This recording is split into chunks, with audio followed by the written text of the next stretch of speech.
नमस्कार साथियों, आप सभी का स्वागत है हमारे YouTube channel Ankit Singh railway में। तो बहुत सारे बच्चों का कमेंट आ रहा था कि जीके जीएस कहाँ से पढ़े। तो आज मैं आप लोगों को जीके का अपना सीक्रेट स्ट्रेटजी बताने जा रहा हूँ इस वीडियो में कि जीके कहाँ से पढ़े, कैसे पढ़े और ये लास्ट टाइम में हम जीके की तैयारी कैसे करें। ये जो हमारे पास मात्र 20 दिनों का टाइम बचा हुआ है, इस 20 दिनों में हम जीके को कैसे तैयार करें। तो चलिए मैं शुरू करता हूं। जीके की स्ट्रेटजी बता रहा हूं। मैं आपको सब्जेक्ट वाइज स्ट्रेटजी बताने जा रहा हूं कि हर एक सब्जेक्ट से, हिस्ट्री से, ज्योग्राफी से, इकोनॉमिक्स से, पॉलिटी से, कि कहां से क्वेश्चन पूछे जा रहे हैं, कौन से टॉपिक से क्वेश्चन एग्जाम में ज़्यादातर देखने को मिलते हैं। तो मैं आपको बताने जा रहा हूं। आप इन सभी टॉपिक को एक बार अच्छे से कॉपी में नोट्स कर लीजिएगा और इन्हें आप एक बार अच्छे से पढ़ लीजिएगा, ताकि आपको एग्ज़ाम में क्वेश्चन सॉल्व हो जाएगा आपको, क्योंकि यहीं से क्वेश्चन पूछे जाते हैं। क्योंकि हम अभी जितने भी सारे एग्जाम आज तक दिए हुए हैं, लगभग मैंने रेलवे का 10 से ज़्यादा एग्जाम दिया हूँ। 10 से तो अब लगता है कि मुझे 15 एग्जाम हो गया होगा कम से कम। और यदि आप ये वीडियो को देखते हैं अच्छे से, थोड़ा सा टाइम लगेगा, लेकिन आप यदि ये वीडियो को पूरा देखते हैं तो मैं आपको गारंटी देता हूं कि 40 क्वेश्चन में आपको 25 से 30 क्वेश्चन यहां से सॉल्व हो जाएंगे। मैं अपनी गारंटी देता हूं आपको, लेकिन आपको बस इतना करना होगा। इस 20 दिनों में आपको पढ़ना होगा, मेहनत करना होगा जीके जीएस के लिए। तो मैं आपको सब्जेक्ट वाइज टॉपिक बताने जा रहा हूं कि किस तरीके से उसको रिवाइज करेंगे आप। तो मैं ये देखिए लुसेंट बुक है, आप इन्हीं को फॉलो करें। ये एक बहुत बेस्ट बुक है, ठीक है। तो मैं आपको सब्जेक्ट वाइज स्ट्रेटजी बताने जा रहा हूं कि सब्जेक्ट में कौन कौन से टॉपिक को रिवाइज करें। तो मैं हिस्ट्री में आपको बता रहा हूं कि हिस्ट्री में आप एक बार बौद्ध धर्म, जैन धर्म को देख लें, थोड़ा मौर्य वंश को देख लें, ठीक है। और बौद्ध धर्म की कौन सी संगीतियां कब हुई थी, उसके राजा कौन थे, उस समय अध्यक्ष कौन था, उसकी राजधानियां कहाँ थी, वो कौन से ईस्वी में हुआ था, ये सभी को एक बार अच्छे से आप देख लें। और ये जो है सिंधु घाटी सभ्यता के जितने भी प्रमुख स्थल हैं, ये कौन से नदी के किनारे स्थित हैं और इसकी स्थिति कहाँ है, ठीक है। इन सभी चीजों को आप एक बार अच्छे से देख लें। और जैसे महाजनपदों के उदय, ये सभी टॉपिक को एक बार अच्छे से पढ़ लें। जो जितने भी महाजनपद हैं, 16 महाजनपद की राजधानियां कहाँ थी और उसका क्षेत्र क्या है, क्योंकि राजधानियां महाजनपद के पूछे जाते हैं। मैं आप लोगों को जितना ये टॉपिक बता रहा हूं, ये टॉपिक को आप सब्जेक्ट वाइज लिख लें और इनका फिर रिवाइज करें। कौन से मठ का भारत के महत्वपूर्ण बौद्ध मठ हैं, वो मठ का स्थान कहाँ है और किस राज्य और केंद्र शासित प्रदेश से रिलेटेड है, उनको एक बार आप जरूर देख लें। मौर्य वंश को भी एक बार अच्छे से पढ़ लें। मौर्य वंश इंपॉर्टेंट है। मौर्य वंश में जितने भी राजा आते हैं, बिंबिसार, अशोक, ये सभी को एक बार देख लें, यहाँ से क्वेश्चन पूछे जाते हैं।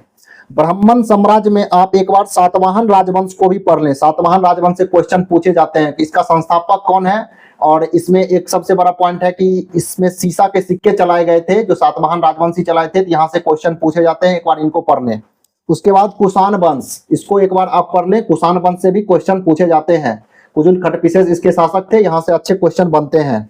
संगम युग को भी आप एक बार पढ़ सकते हैं, संगम युग भी काफी इंपॉर्टेंट है। गुप्त साम्राज्य को भी आप एक बार अच्छे से पढ़ लें, क्योंकि गुप्त साम्राज्य का से अच्छे क्वेश्चन बनते हैं, क्योंकि नालंदा विश्वविद्यालय का बनाया गया था, कुमारगुप्त बनवाए थे, जो गुप्त साम्राज्य में ही आते हैं। समुद्रगुप्त आते हैं, तो इन सभी को भी पढ़ लें एक बार। गुप्त साम्राज्य काफी इंपॉर्टेंट है। बस यही जो टॉपिक मैं बता रहा हूँ, इन्हीं सब टॉपिक को पढ़े और कंप्लीट पूरा नहीं पढ़ना है, क्योंकि अब आपके पास उतना टाइम नहीं है।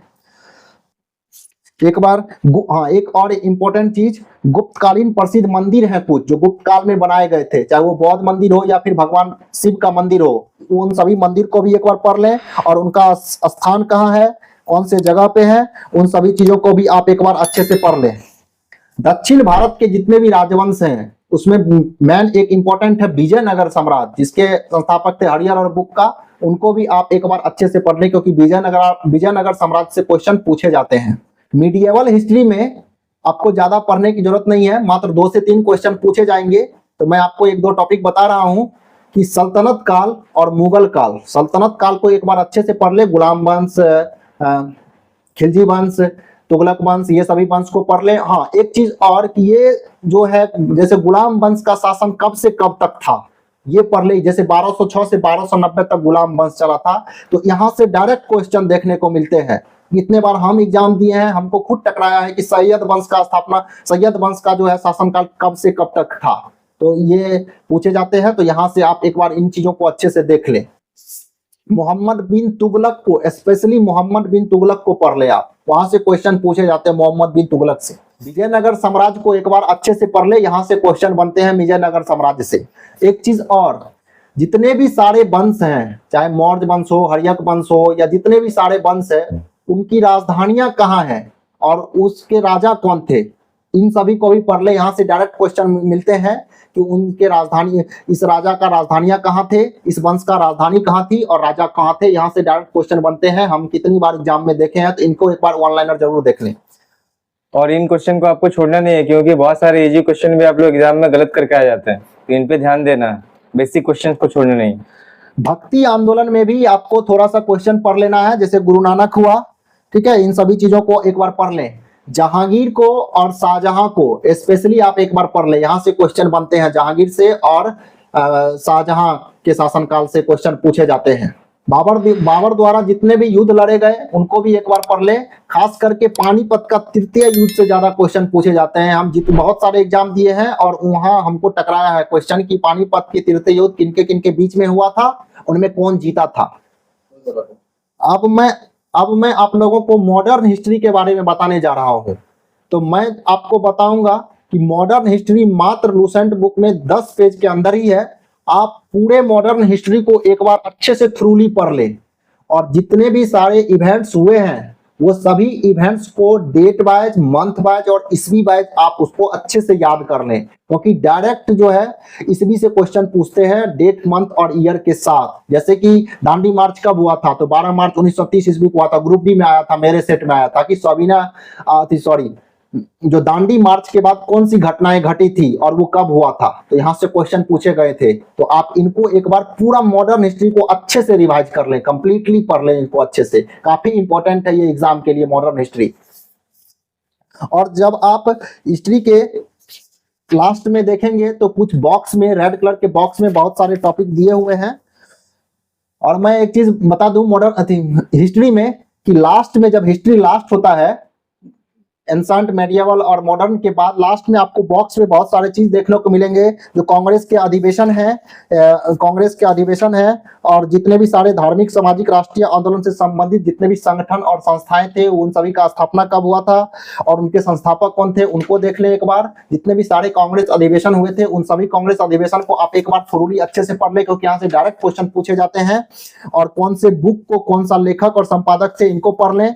और कुछ ऐसे भारत के महान शहीद का नाम दिया हुआ है, कुछ ऐसे भारत के महान शहीद का नाम दिया हुआ है जो कौन से घटनाओं से संबंधित है, उनका मृत्यु कब हुआ, इन सभी चीजों से पढ़ लें, ठीक।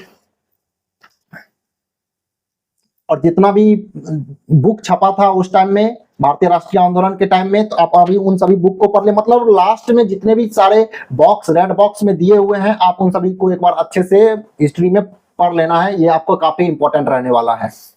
वर्ल्ड हिस्ट्री को भी पढ़ने की जरूरत है क्या? नहीं, वर्ल्ड हिस्ट्री से ज्यादा क्वेश्चन, 1-2 क्वेश्चन पूछा जाता है, तो उतना उसके लिए उसको पढ़ने का जरूरत नहीं है।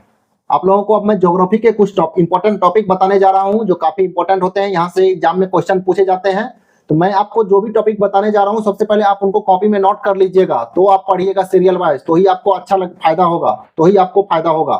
तो मैं आपको ज्योग्राफी में बताने जा रहा हूं कि स्टार्टिंग से जितने भी सारे एटमॉस्फेयर के लेयर हैं, ट्रोपोस्फेयर, स्ट्रेटोस्फेयर, उसमें कौन सा चीज कहाँ पाया जाता है, जैसे ओजोन स्फीयर कहाँ पाया जाता है, अंतरिक्ष कहाँ पाया जाता है, रॉकेट किस लेयर में छोड़ा जाता है, ठीक है। इन सभी चीजों को आप एक बार अच्छे से देख लीजिएगा। पर्वत को देख लीजिएगा, चट्टान को देख लीजिएगा, यहाँ से क्वेश्चन पूछे जाते हैं। उष्णकटिबंधीय जितने भी सदाबहार वन होते हैं, पर्णपाती वन होते हैं, एक बार आप इन सभी चीजों को देख लीजिएगा। पंजाब हिमालय, कुमायूं हिमालय, ये सब हिमालय में है, इसका रेंज क्या है, यहाँ से क्वेश्चन देखने को मिलते हैं। क्योंकि हमको ये सभी क्वेश्चन टकराए हैं, इसीलिए मैं आपको बताने जा रहा हूँ। तो इन सभी चीजों को आप एक बार देख लीजिएगा। भारत की जितने भी मृदाएं हैं, मृदा कौन सा एरिया में पाया जाता है, जैसे काली मिट्टी किस एरिया में ज्यादा पाया जाता है, और इनमें कौन से फसल उपजाए जाते हैं, ये ज्यादा इंपॉर्टेंट है। क्योंकि हम क्वेश्चन देखें कि कपास की खेती किस मिट्टी में की जाती है, तो काली मिट्टी में की जाती है। हम क्वेश्चन देखे हैं, इसीलिए मैं आपको बता रहा हूँ। इन सभी चीजों को आप एक बार देख लेना है। नदी को आप लोगों को देख लेना है कि नदी का जो है उद्गम स्रोत कहाँ है, उसकी लंबाइयां कितनी है, ठीक है, और कौन से उसका सहायक नदी कौन कौन है, ये सभी चीजों को भी आप लोग को अच्छे से देख लेना है। पहाड़ियों को भी एक बार अच्छे से देख लेना कि जो किस पहाड़ी का सबसे ऊंचा चोटी कौन है और उसकी ऊंचाइयां कितनी है, इन सभी चीजों को आप एक बार अच्छे से देख लीजिएगा। कौन से दर्रा किसको किसको जोड़ता है, ठीक है, जैसे थालघाट दर्रा है, मुंबई नासिक को जोड़ता है, भोरघाट दर्रा है, ये सभी चीजों को आप एक बार अच्छे से देख लीजिएगा। जल डमरू मध्य से भी क्वेश्चन पूछते हैं कि वो किसको अलग करते हैं और किसको जोड़ते हैं, तो आप एक नजर जल डमरू मध्य पे डाल दीजिएगा। जितने भी सारे अनुसंधान केंद्र हैं उसका जो है उसके मुख्यालय कहाँ है, उन सभी चीजों को भी आप एक बार अच्छे से पढ़ लीजिएगा। जितने भी सारे क्रांति हैं वो किस चीज से रिलेटेड है, वो क्रांति को भी आप एक बार अच्छे से पढ़ लीजिएगा। ये सब काफी इंपॉर्टेंट पॉइंट है, यहाँ से क्वेश्चन पूछे जाएंगे। खनिज संसाधन को आप एक बार देख लीजिएगा, जो कौन से खनिज का उत्पादन मेरे भारत देश में सबसे ज्यादा होता है, किस राज्य में, ठीक है। जैसे बॉक्साइट का उत्पादन सबसे ज्यादा उड़ीसा में होता है, ये मेरे एनटीपीसी के सेट में आया था, तो यहाँ से क्वेश्चन पूछे जाते हैं, तो आप इनको एक बार जरूर अच्छे से देख लीजिएगा। जितने भी अभ्यारण्य हैं, बाघ अभ्यारण्य है, वन्यजीव अभ्यारण्य है, आप इनको भी देख लीजिएगा, ये किस चीज कौन से स्थान पे हैं। जितने भी सारे परियोजनाएं हैं, नदी परियोजनाएं, वो सभी परियोजना को भी आप एक बार देख लीजिएगा, यहाँ से भी क्वेश्चन पूछे जाते हैं। और एक सबसे इंपॉर्टेंट चीज जो ज्योग्राफी में है, आपको जनसंख्या 2011 का जो जनसंख्या हुआ था, ये काफी इंपॉर्टेंट है। यहाँ से आपको लगभग दो क्वेश्चन पूछे जाएंगे, तो आप एक बार जनगणना को तो अच्छे से देख लीजिएगा कि किस राज्य का जनसंख्या घनत्व ज्यादा है, किसका कम है, साक्षरता किसका ज्यादा है, साक्षरता किसका कम है, इन सभी चीजों को आप एक बार अच्छे से देख लीजिएगा। और एक चीज मैं और आपको बता दूं कि खास करके अब एग्जाम रेलवे में आपको प्रथम नहीं पूछा जाता है, हमेशा सेकंड पूछा जाता है, तो आप सेकंड जो भी है उनपे ज्यादा फोकस कीजिएगा। जैसे कि जनसंख्या में दूसरा सबसे बड़ा राज्य कौन सा है, तो उनको फोकस कीजिएगा, क्योंकि ये ऐसा ही क्वेश्चन पूछे जाते थे मेरे एग्जाम में, तो आपको भी ऐसा ही लगभग पूछा जाएगा। तो ऐसा इस तरह से आपको पढ़ाई करनी है। और ज्योग्राफी के लास्ट में भी कुछ बॉक्स, मतलब इतना आप समझ लीजिए कि रेड बॉक्स में जितना भी सारा चीज मिलेगा ना आपको लूसेंट में, उसको आपको स्टार्टिंग से लेके अंत तक पढ़ जाना है, एक बार अच्छे से रिवाइज कर देना है, वो काफी इंपॉर्टेंट चीज है। अब मैं आपको थोड़ा पर्यावरण इन्वायरमेंट के बारे में बता रहा हूँ। इन्वायरमेंट से लगभग 2 से 3 क्वेश्चन पूछे जाते हैं, क्योंकि आजकल के जो भी कॉम्पिटिटिव एग्जाम होते हैं, इन्वायरमेंट को फोकस किया जाता है, उसमें ज्यादा फोकस किया जाता है उनको। तो इन्वायरमेंट में जो है कुछ डेट है, उस डेट को कब क्या मनाया जाता है, उनको तो आप एक बार अच्छे से देख लीजिएगा। और जो भी पर्यावरण से रिलेटेड करंट अफेयर्स होगा, और चाहे पर्यावरण के क्षेत्र का वो पुरस्कार जो होगा, उनको एक बार जरूर आप करंट अफेयर से रिलेट करके पढ़ लीजिएगा। यहाँ से क्वेश्चन ज्यादा पूछे जाते हैं पर्यावरण से, मात्र 2 ही 3 क्वेश्चन पूछे जाएंगे, बस आपको इतना देख लेना है। पर्यावरण में कौन से राष्ट्रीय उद्यान किस राज्य में है, इनको भी आप एक बार अच्छे से देख लीजिएगा। अब मैं आपको इकोनॉमिक्स के कुछ इंपॉर्टेंट टॉपिक बता रहा हूं, जहां से क्वेश्चन पूछे जाते हैं। इकोनॉमिक्स में आपको जो है जितने भी सारे अंतरराष्ट्रीय और वैश्विक सूचकांक इंडेक्स हैं, वो सूचकांक को कौन जारी करता है, यहां से डायरेक्ट क्वेश्चन देखने को मिलते हैं। एनटीपीसी में हमको डायरेक्ट क्वेश्चन मिला था कि वैश्विक खुशहाली रिपोर्ट कौन जारी करता है, तो यहां से क्वेश्चन मिलते हैं, तो आप इनको एक बार जरूर देख लीजिएगा। और इसमें भारत का रैंक कितना है, भारत का क्या रैंक है, उनको भी आपको जरूर देख लेना है। आपको नेशनल इनकम देख लेना है, एक बार जीडीपी के देख लेना है, ठीक है। और अभी रिसेंटली जो बैंक रेट, रेपो रेट और रिवर्स रेपो रेट कितना है, इन तीनों को एक बार जरूर करंटली वाला देख लीजिएगा। और जितने भी रिपोर्ट है इनको आप एक बार अच्छे से देख लीजिएगा। और पंचवर्षीय योजना जो काफी इंपॉर्टेंट है, लगभग 2 क्वेश्चन आपको आ सकते हैं पंचवर्षीय योजना से, तो आप यहां से पंचवर्षीय योजना में कौन से पंचवर्षीय योजना का क्या उद्देश्य था, ठीक है, उनको जरूर देखिएगा। जैसे 5वीं पंचवर्षीय योजना में गरीबी हटाओ का नारा दिया गया था, तो डायरेक्ट आपको क्वेश्चन पूछा जाएगा गरीबी हटाओ का नारा कौन से पंचवर्षीय योजना से रिलेटेड है, तो यहाँ से आपको क्वेश्चन देखने को मिलेगा। प्रथम पंचवर्षीय योजना में कृषि को प्राथमिकता दिया गया था, तो आप इनको एक बार जरूर देख लीजिएगा। पंचवर्षीय योजना काफी इंपॉर्टेंट है। आरबीआई को आप लोग एक बार अच्छे से पढ़ लीजिएगा, आरबीआई को एक बार अच्छे से पढ़ लीजिएगा कि आरबीआई का स्थापना कब हुआ, कौन से कमेटी के अनुशंसा पे हुआ था, इन सभी चीजों का एक बार देख लीजिएगा। एक और सबसे बड़ी चीज कि जितने भी सारे योजना हैं वो कब लागू किए गए थे, डेट याद कर लीजिएगा उनका। क्योंकि डेट से डायरेक्ट क्वेश्चन पूछे जाएगा कि प्रधानमंत्री मुद्रा योजना कब लागू किया गया था, नोटबंदी कब लागू किया गया था, तो इन सभी चीजों को आप पढ़ लीजिएगा। एक और इंपॉर्टेंट चीज मैं बताने जा रहा हूं जो यहाँ से डायरेक्ट क्वेश्चन पूछने को मिलते हैं, जितने भी सारे कमिटी हैं जैसे रंगराजन समिति, बलवंत राय मेहता समिति, ये सभी कमिटी को अशोक मेहता समिति, इसका गठन कब हुआ था, जैसे अशोक मेहता समिति का गठन 1977 में हुआ था, तो इनको भी आप एक बार अच्छे से देख लीजिए, यहाँ से डायरेक्ट क्वेश्चन देखने को मिलते हैं। और एक चीज और आपको मैं बता दूं कि बहुत सारे ऐसे समिति है जो उसका कौन से क्षेत्र से रिलेटेड है, जैसे हथकरघा समिति किससे रिलेटेड है, जैसे मीरा सेठ समिति जो है हथकरघा से रिलेटेड था, ये मेरे एनटीपीसी सेट का क्वेश्चन पूछा हुआ है, जो हथकरघा जो है मीरा सेठ समिति से हथकरघा रिलेटेड है, यहाँ से डायरेक्ट क्वेश्चन देखने को मिलते हैं, तो आप इनको एक बार अच्छे से जरूर पढ़ लीजिएगा। एक बार आप टैक्स को देख लीजिएगा, जो कौन से टैक्स में कौन कौन सा बिंदु आता है, जैसे और कौन से कर, अप्रत्यक्ष कर में कौन कौन पॉइंट आते हैं और प्रत्यक्ष कर में कौन कौन आते हैं, यहाँ से क्वेश्चन देखने को मिलते हैं। मतलब कर के टाइप्स को आप लोगों को पढ़ लेना है। हाँ, कर के टाइप्स को आप लोगों को अच्छे से पढ़ लेना है। एक बार आप जितने भी सारे अधिनियम होते हैं उसके जो ईस्वी होते हैं, जैसे पर्यावरण संरक्षण अधिनियम कब लागू किए गए थे, प्रदूषण नियंत्रण बोर्ड का स्थापना कौन से अधिनियम के द्वारा किया गया था, ये सब अधिनियम को एक बार पढ़ लीजिएगा, क्योंकि मेरे सेट में पूछा गया प्रदूषण अधिनियम वाला, इसीलिए मैं आपको बता रहा हूँ। इकोनॉमिक्स के जो कुछ टर्म है, जो पॉइंट है, आप उनको एक बार अच्छे से पढ़ लीजिएगा, वहां से जैसे इन्फ्लेशन हुआ, डिफ्लेशन हुआ, इन सभी टॉपिक को एक बार अच्छे से पढ़ लीजिएगा। जैसे गिनी गुणांक हुआ, यहाँ सभी से क्वेश्चन पूछे जाते हैं। वक्र रेखा से लॉरेंज वक्र होता है, ये सभी किसको डिनोट करते हैं, ये सभी चीज से क्वेश्चन पूछे जाते हैं, तो इनको आप एक बार अच्छे से देख लीजिएगा। इसमें भी सिद्धांत और प्रतिपादक हैं, जो कौन से सिद्धांत का प्रतिपादक कौन किया था, जैसे विकास का सिद्धांत दादा भाई नौरोजी दिए थे, इन सभी के जो भी सिद्धांत है उनको आप एक बार अच्छे से पढ़ लीजिएगा। ये सभी काफी इंपॉर्टेंट पॉइंट है इकोनॉमिक्स के लिए। महत्वपूर्ण समितियां जो भी है, जो किससे रिलेटेड है, इन सभी चीजों को आप एक बार अच्छे से देख लीजिए। लोगों को नेक्स्ट टॉपिक के बारे में बताने जा रहा हूं, जो काफी इंपॉर्टेंट है। यहाँ से लगभग आपको 2 से 3 क्वेश्चन देखने को मिलेंगे, 2 से 3, 5 भी हो सकते हैं। यहाँ से कॉन्स्टिट्यूशन, लगभग 5 क्वेश्चन पूरे कॉन्स्टिट्यूशन से पूछे जाएंगे। तो मैं तो सबसे पहले बता दूं कि यदि आप कर सकते हैं तो पूरा कॉन्स्टिट्यूशन को आप एक बार अच्छे से पढ़ लें।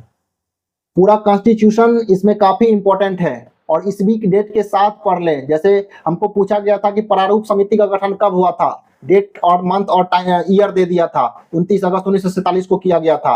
हम गलती मारे थे वो क्वेश्चन, तो आपको हम नहीं कहेंगे कि आपको गलती लगाना है, क्योंकि आप अभी पढ़ लें, आपके पास अभी टाइम है।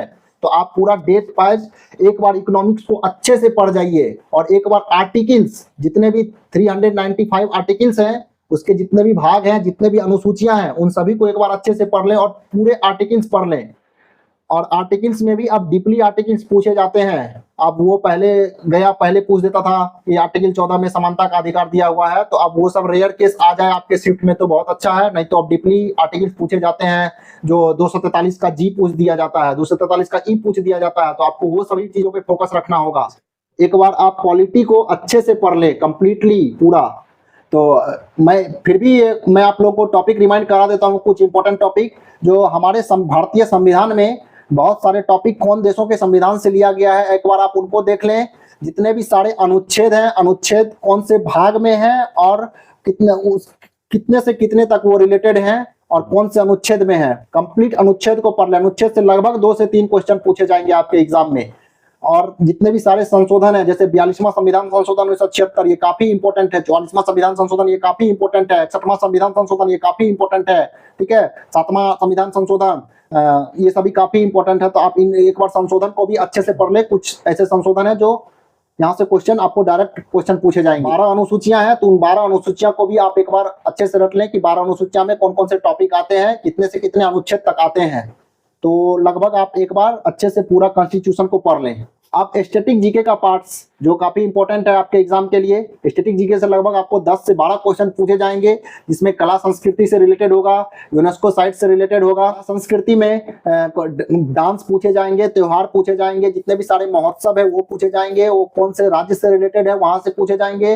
और आपको एक चीज बता दूं कि कौन से पर्सन कौन से डांस से रिलेटेड है, यहाँ से डायरेक्ट क्वेश्चन देखने को मिलते हैं। जैसे कि लक्ष्मी नारायण शास्त्री कौन से डांस से रिलेटेड है, तो यहाँ से भी डायरेक्ट क्वेश्चन पूछे जाते हैं। तो आप एक बार इनको देख ले। घराना जो रेलवे का काफी इंपॉर्टेंट फेमस क्वेश्चन है, यहाँ से लगभग आपको 1 से 2 क्वेश्चन पूछे जाएंगे। घराना से हर शिफ्ट में मेरे में क्वेश्चन आता था कि रतन मोहन शर्मा कौन से घराना से रिलेटेड है, जो बुक में भी नहीं है। तो इसीलिए आप एक बार घराना को अच्छे से देख के पढ़ ले, ठीक है।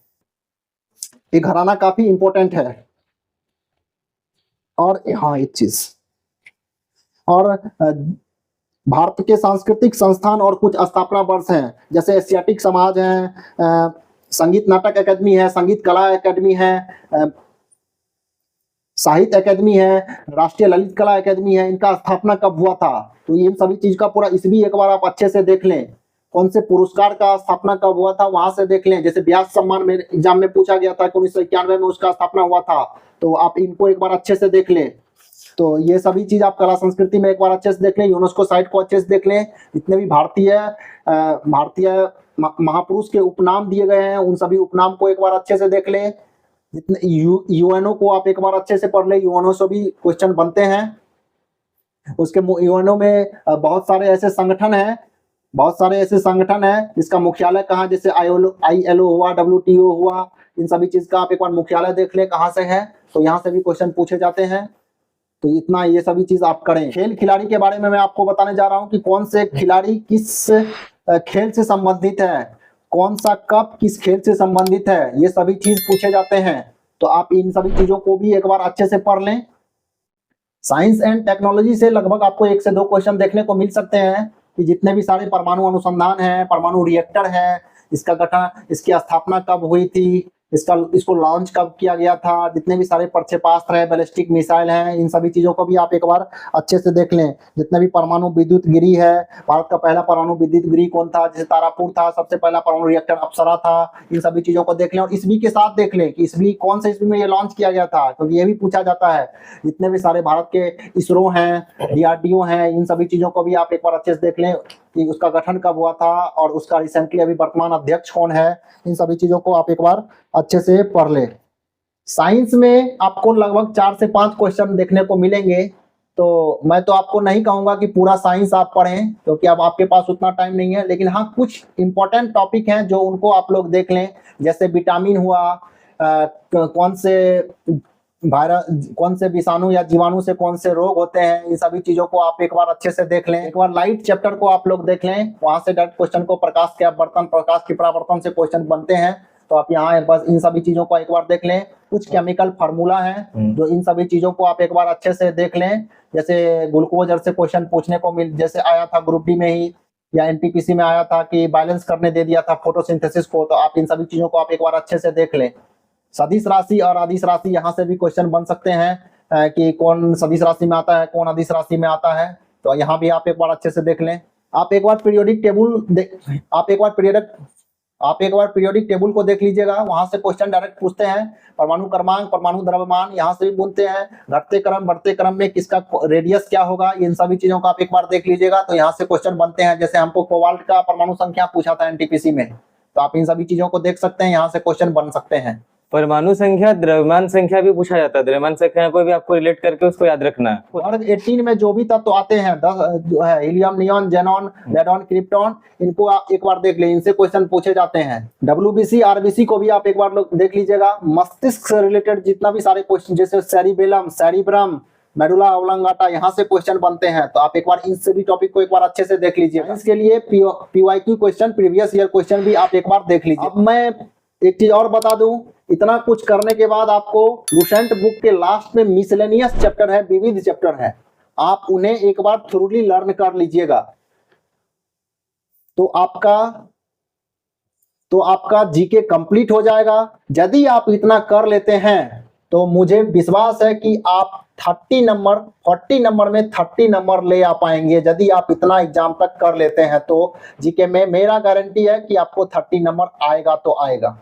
जैसा कि अंकित जी ने आपको बताया, अभी जिन जिन टॉपिक के बारे में बताया है लुसेंट का, तो सारा टॉपिक को आपको करना है। उसके बाद बात करेंगे हम लोग, जैसा कि 20 दिन अभी बचा हुआ है, तो 20 दिनों में आप लोगों को कैसे पढ़ना है। तो 20 दिनों को 4 पार्ट में आप लोग बांट सकते हैं, 5-5 दिन का करके।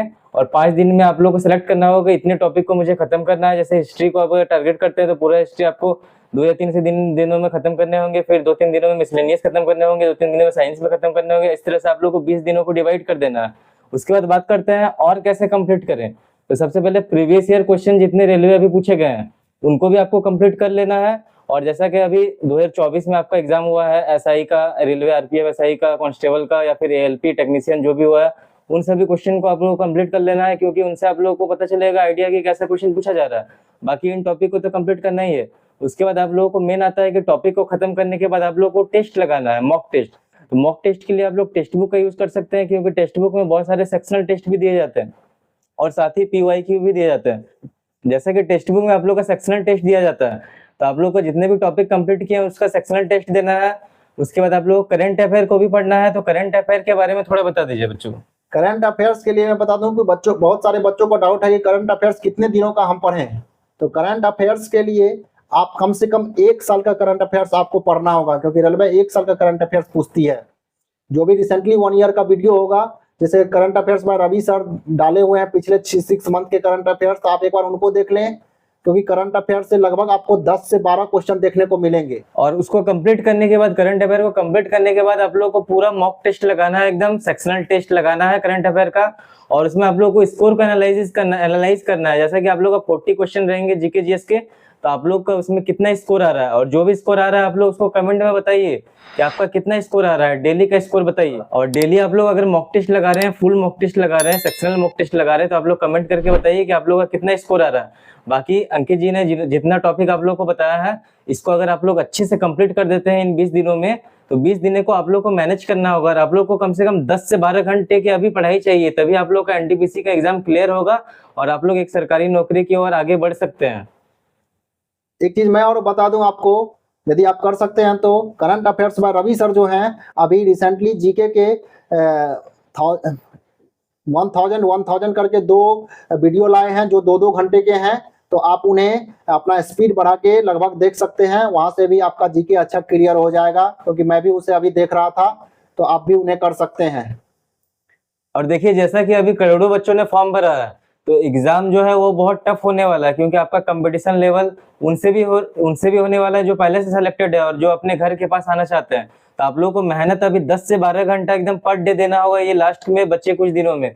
अगर आप लोग को सिलेक्शन लेना है, एक नौकरी आपकी अपनी सीट लेनी है, तो आप लोग जम के मेहनत कीजिए। इधर शादी वगैरह में ध्यान मत दीजिए, इधर उधर घूमने मत जाइए, घर में पैक हो जाइए एकदम। और जो जो टॉपिक इन्होंने बताया जीकेजीएस के लिए उसको फॉलो कीजिए, तो आप लोग का 40 में कम से कम 30 मार्क्स या 25 मार्क्स एकदम कंफर्म आएगा। तो यदि आप ये वीडियो देखते हैं और इतना कर लेते हैं, क्योंकि मैं तो आपको बस स्ट्रेटजी बताया हूं, करना तो आपको पड़ेगा। यदि आप इन सभी टॉपिक को एक बार अच्छे से पढ़ लेते हैं, तो मैं आपको गारंटी देता हूं कि 40 नंबर में 30 नंबर कोई नहीं काट सकता है। तो फिर मिलते हैं हम नेक्स्ट वीडियो में, जो कोई नई स्ट्रेटजी वीडियो के साथ होगी। तो हमारे YouTube channel Ankit Singh railway को आप बने रहिएगा, वहाँ विजिट करते रहिएगा और उसे अपने दोस्तों के साथ शेयर कर दीजिएगा, सब्सक्राइब कर लीजिएगा, ताकि कोई भी मेरी वीडियो अपलोड हो तो वो सबसे पहले आपके पास तक पहुँच सके। धन्यवाद।